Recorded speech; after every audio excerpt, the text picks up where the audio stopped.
something about yourself. मैं वैद चक्रपाणी, मैंने BSc की दिल्ली यूनिवर्सिटी से केमिस्ट्री ऑनर्स और उसके बाद बीएमएस दिल्ली से ही किया। बीएमएस करा मैंने 1986 में। उसके बाद हमारा अपना आयुर्वेदिक मैन्युफैक्चरिंग का काम है और हमारे यहाँ परिवार में भी आयुर्वेद ही है शुरू से। मेरे दादा वैदराज जगदीश प्रसाद शर्मा, मेरे पिताजी वैदराज कविराज वेदव्रत शर्मा, मेरे से बड़े भाई वैद अरविंद शर्मा और मैं चक्रपाणी शर्मा। हमारा अपना कार्य औषधि निर्माण और लोगों की चिकित्सा करना है आयुर्वेद से। Can you explain something about how Ayurveda works? Ayurveda का बेटा एक सिद्धांत है वात पित्त कफ। पहले आयु को ही समझ लें। आयुर्वेद एक सिर्फ चिकित्सा पद्धति नहीं है, जीवन शास्त्र है। हम आयुर्वेद में कैसे रहना है, कैसे खाना है, उसका वर्णन किया गया है। और आयुर्वेद सिर्फ एक रोगी की चिकित्सा का ही शास्त्र नहीं है। हम रोगी को ठीक करने के साथ साथ जो स्वस्थ लोग हैं उनको स्वस्थ कैसे रख सकते हैं उसका भी वर्णन है। इसलिए इसमें ऋतुचर्या, दिनचर्या सबका वर्णन है। आयुर्वेद का सिद्धांत त्रिदोष का है। वात पित्त कफ, हमारा जो शरीर है त्रिदोष और पंच महाभूत का है, जिसमें पृथ्वी, आकाश, जल, वायु, अग्नि, ये 5 महाभूत हैं। वात पित्त कफ 3 दोष हैं। इन तीनों दोषों की सम अवस्था ही हमारे शरीर को स्वस्थ रखती है। तो आयुर्वेद की चिकित्सा, जैसे कहा है कि बच्चा जो जीव पैदा होता है उससे लेके 14 साल तक उसकी कुमार अवस्था रहती है, उसकी प्रकृति कफ है, तो हम उसको कफ के ही रोग होंगे। 14 से लेके 45 साल तक पित्त प्रकृति है, उसको पित्त के रोग होंगे, अग्नि होगी, जलन होगी, एसिडिटी होगी। और 45 से ऊपर के वायु का काल है, तो उसमें उसको वायु के रोग होंगे। ये हमारा चिकित्सा का मेन सिद्धांत है। इसको अगर हम दिन में बांटें तो सुबह के समय में कफ के रोग होंगे, दोपहर के समय में पित्त के रोग होंगे, एसिडिटी के, और सूर्य अस्त होने के बाद वायु के रोग होंगे। Sir, according to you, Ayurveda is the best treatment for which disease? Ayurveda बेटा, आयुर्वेद में हमने एक सिद्धांत बनाया है वात पित्त कफ का। और हम आयुर्वेद में बहुत सारे रोग ऐसे हैं जिनका नाम नहीं है, नाम का उल्लेख नहीं होता। हम उसके हिसाब से ही चिकित्सा करेंगे कि जैसे हमारे पास आया। अब किसी की प्रकृति कफ की है, आयुर्वेद का सिद्धांत है सामान्य वृद्धि कारणम विशेषश्च हास हेतु। जो जैसी चीज़ होगी वो उसको बढ़ाएगी और जो उसका विपरीत होगा वो उसको कम करेगी। और जो दोष है, जैसे हमने कहा वात पित्त कफ, अगर किसकी कफ की प्रकृति है और उसको कफ दोष बढ़ेगा तो उसको ज़्यादा तंग करेगा। कफ को शांत करने के लिए हमें पित्त बढ़ाना है, तो हम उसको काली मिर्च, पीपल, इस तरह की चीज़ देंगे तो कफ का छेदन हो जाए और विरेचन करेंगे। ऐसे ही पित्त है तो पित्त को शांत करने के लिए हम उसको दूध देंगे, मुलहटी देंगे, आंवला देंगे, ताकि पित्त शांत हो, कफ बढ़ा दें। ऐसे ही वायु को शांत करने के लिए हम उसमें अदरक देंगे, काली मिर्च देंगे, हरड़ देंगे, विरेचन देंगे। तो आयुर्वेद में हर चिकित्सा के लिए एक विशेष वो दिया गया है कि आप ये औषधियाँ इस्तेमाल करेंगे। तो आयुर्वेद चिकित्सा करता है जो आतुर आता है, रोगी आया, उसकी प्रकृति, काल, देश, काल, प्रकृति, ये चिकित्सा का मेन पद है। देश, जिस अवस्था में हम रहते हैं, हम देश शरीर को भी कहते हैं रोगी के, कि उसकी क्या प्रकृति है, वात पित्त कफ, और उसी हिसाब से हम चिकित्सा करते हैं। हमारे यहाँ जो चिकित्सा है वो सबसे ज़्यादा उदर रोग से शुरू होती है, क्योंकि हमारे यहाँ माना गया है कि 90% जो बीमारियां हैं वो उदर से ही होंगी। और उदर की चिकित्सा विरेचन और शमन है। हम उसको लग्जेटिव देंगे ताकि उसको क्लियर हो। दूसरा, हम उसको वो द्रव्य देंगे उसकी नींद ठीक आए, क्योंकि आयुर्वेद का जो मेन सिद्धांत है आहार, निद्रा और ब्रह्मचर्य, 3 ही है। अगर उसका आहार ठीक कर देंगे तो उसका निद्रा भी ठीक हो जाएगी, स्ट्रेस नहीं होगा तो पित्त नहीं बनेगा। आज जितनी भी चिकित्सा है, मॉडर्न पैथी कहती है ब्लड प्रेशर, शुगर, आयुर्वेद में चिकित्सा के लिए कहा गया है कि ब्लड प्रेशर कोई बीमारी नहीं है, पित्त का उपद्रव है।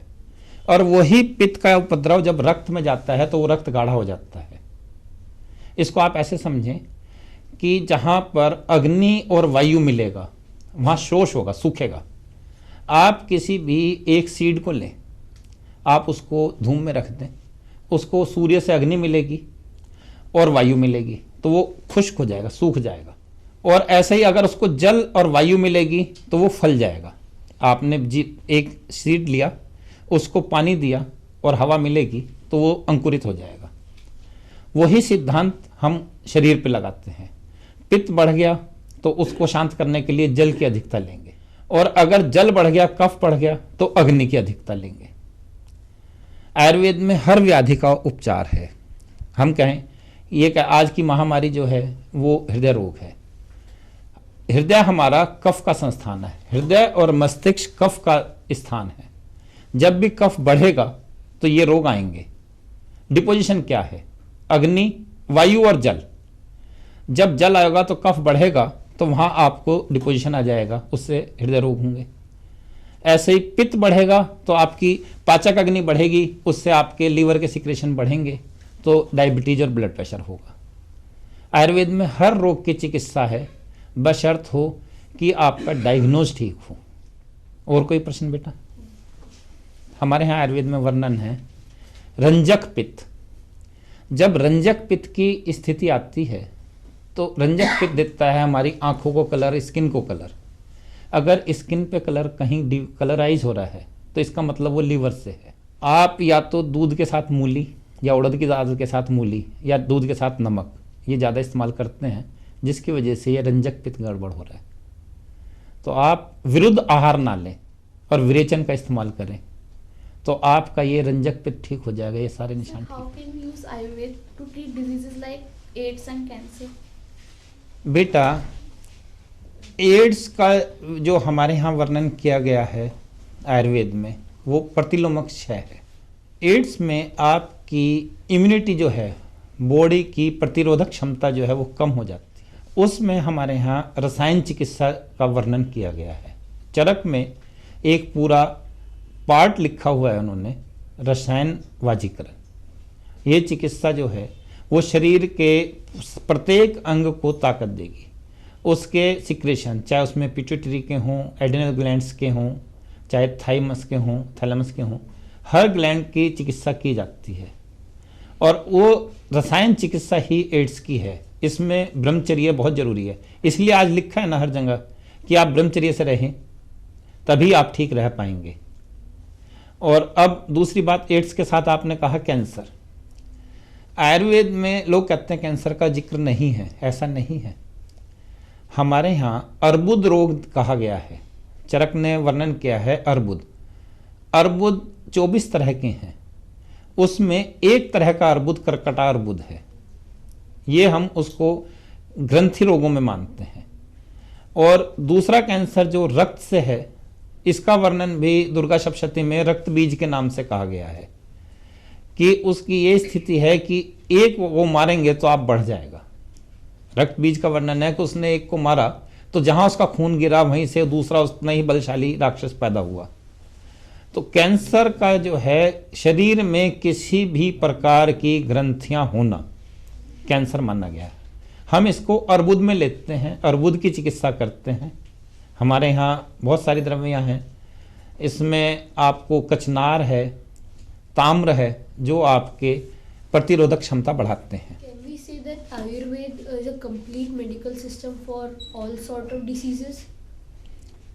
बेटा, जैसे मैंने शुरू में कहा कि आयुर्वेद एक चिकित्सा शास्त्र ही नहीं, आयु शास्त्र है। जिस शास्त्र में हम आपको कैसे रहना है, कैसे सोना है, कैसे दांत धोने हैं, कैसे आपने कपड़े पहनने हैं, कैसी जगह में रहना है, वो सब वर्णन है। जब आपका एनवायरनमेंट हाइजीनिक होगा, आपकी सोच, जैसे कहा गया है कि ब्लड प्रेशर और शुगर, डायबिटीज, ये आराम तरफ लोगों की बीमारियां हैं जिनका व्यायाम नहीं होता। जो हाई फैट लेते हैं, हाई प्रोटीन लेते हैं और वो डाइजेस्ट नहीं होता, उससे बनता है। अगर हम अपना आहार विहार प्रॉपर कर लें तो सारी चिकित्सा ठीक हो जाएगी, बीमारी होगी नहीं।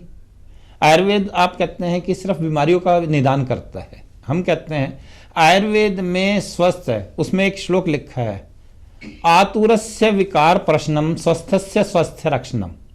जो रोगी आ रहा है उसके तो रोग की चिकित्सा करनी है, जो स्वस्थ व्यक्ति है उसको कैसे आगे तक स्वस्थ रखा जाए, ये भी इसमें वर्णन है। तो आयुर्वेद कंप्लीट लाइफ साइंस है। आप उसमें ट्रीटमेंट और आपका हाइजीन, एनवायरनमेंट सब कुछ है। तो आयुर्वेद में कोई ऐसा विषय नहीं है जो छोड़ा गया हो। आयुर्वेद के जो 8 अंग हैं उसमें सब कुछ वर्णन है। आयुर्वेद योग, आयुर्वेद ज्योतिष, आयुर्वेद कर्म कांड, सब कुछ लिखा है। अब हवन चिकित्सा भी है, होलिस्टिक साइंस में जब आते हैं हम तो हवन चिकित्सा भी है।